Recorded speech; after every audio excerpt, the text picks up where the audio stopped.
So when we go back to our Jacobi iteration, we basically need to take every entry of B and subtract it from the off-diagonal components of the Laplacian multiplied by the previous iteration of x.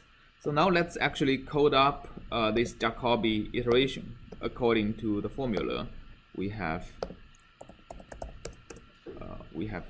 devised. So the input is xk, right? The output is xk plus 1. That's our Jacobi iteration. So what we do first, well, let's do the same thing as what we did in the Laplacian.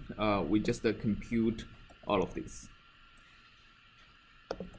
All right, compute delta x and delta y.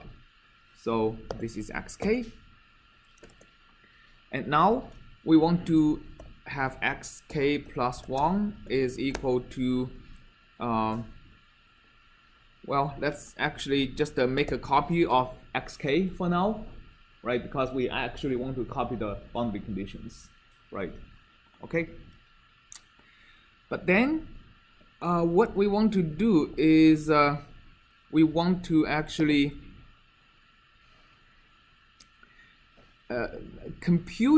we want to update all the intermediate grid points, right, by these values. So let's actually loop over from 2 to n, and j also from 2 to n, right? So we are looping over all the all the interior grid points.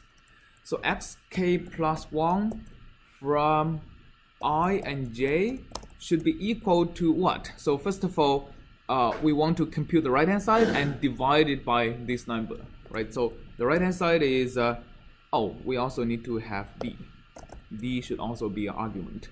Okay, so b of ij, okay, minus our so the x neighbors divided by the sum of the x neighbors divided by delta x, and the sum of the y neighbors divided by delta y. So I have xi plus 1j plus xi minus 1j. This is divided by delta x squared, right? Okay, so this is, and we also have xij plus 1 plus xij minus 1, the y neighbors divided by delta y squared.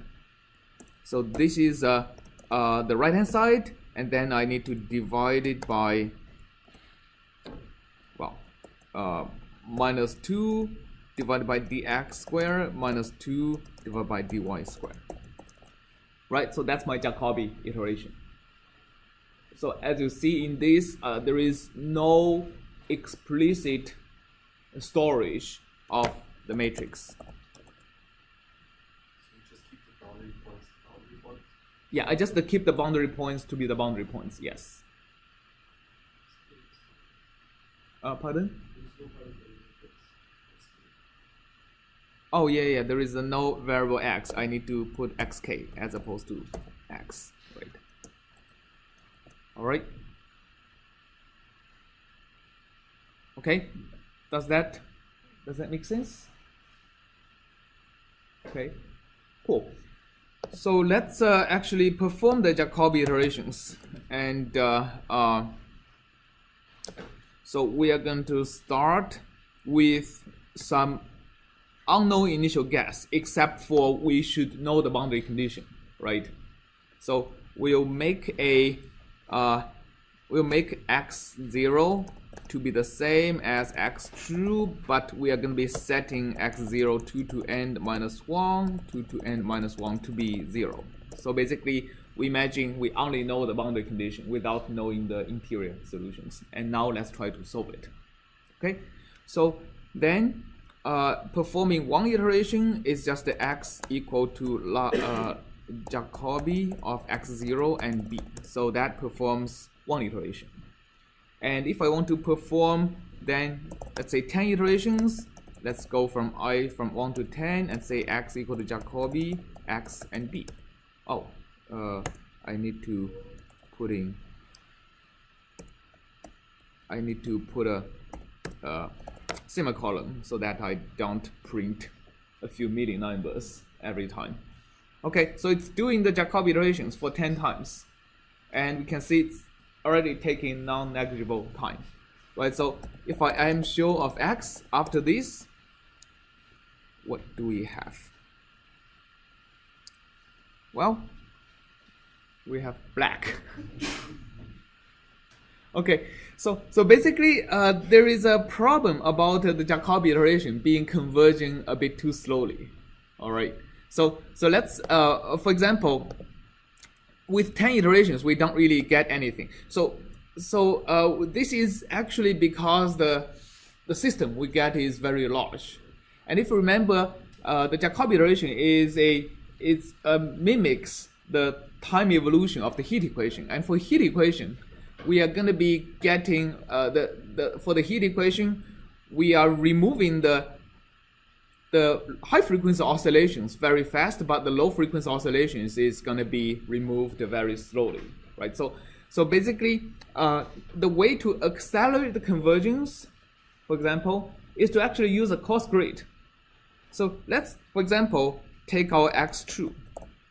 Let's make x true coarse by interpolating, not by interpolating, but by sampling the x true for every, let's say the original is 4,000 by 4,000. Let's take every, let's say 64 grid points to get a much coarser one. Let's say 164 and 164 and. All right, so that way we get a coarse solution. Let's close it, and I am sure the x true coarse. Okay, so we see like we still get roughly the image, but very granular, right? Okay, so let's see how fast our Jacobi iteration converges on that. So we are also going to be converting a b equal to that, but like we are going to be using a coarse grid. All right, again we are going to set our initial condition, and we are going to do the same thing but to the coarse grid. Okay, and then I'm going to say x equal to Jacobi starting from the coarse grid, and use coarse grid as a right hand side. X0c, yeah, x0c. Okay, and I'm going to do a bunch of iterations. Yeah, right, I just made it x. So now let's look at it. It was just one iteration. Before you had oh yeah, before I had 10 iterations, right? And x equal to Jacobi, yeah. Okay, so now let's look at it. You can probably already see that there is something that lights up, right? So it looks like the convergence to the true solution is actually, we are making non-negligible progress. And let's actually do 100 iterations to see what we get. So after 100 iterations, we see that, okay,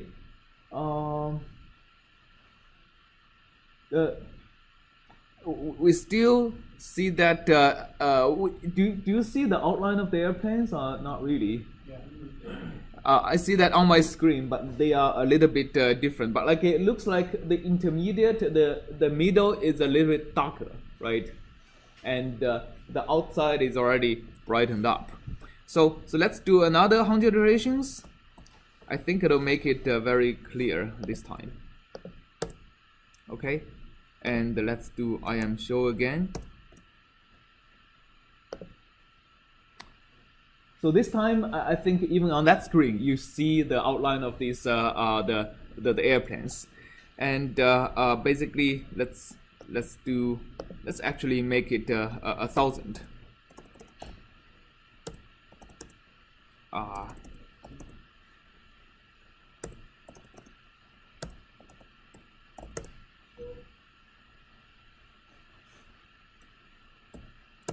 show.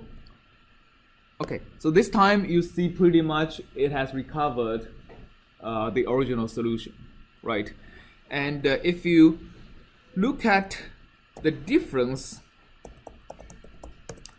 between these two solutions, well, it's very hard to see that, but if you amplify it by a factor of, let's see, 10, still very hard to see. I think 1,000 iterations is that's amplified by another factor of 1,000. Still don't see, huh?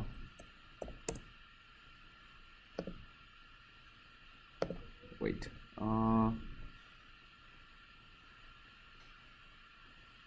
Let's do X.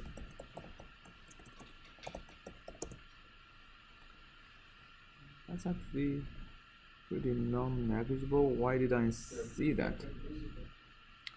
Oh, I think I made it the opposite. So I think should be multiplied by something negative, right? So okay, now you see that because remember X approaches the true solution from below, right? Initially it's all black and it approaches from below. So basically, even without, I think, multiplying by the factor, just a minus of these, you might be able to see that, maybe not.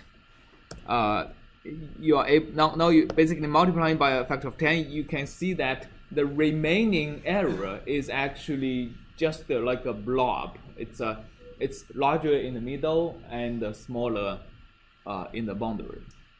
Okay, so in some sense, the solution error decreases over time, and it's not surprising that remember last on Monday we did the error analysis of Jacobi iteration. Every time the error of the next iteration is actually equal to the average, arithmetic average of the error in the previous iteration on the neighboring grid points. So basically it serves that the error gets smoother and smoother every time, eventually being smoothed out to 0. Right, so that's basically how Jacobi iteration works. And the same thing actually happens for Gauss-Seidel. The problem is that with enough iterations, we can reduce the error on the coarse grid very effectively, but on the fine grid, it takes forever to reduce the solution error.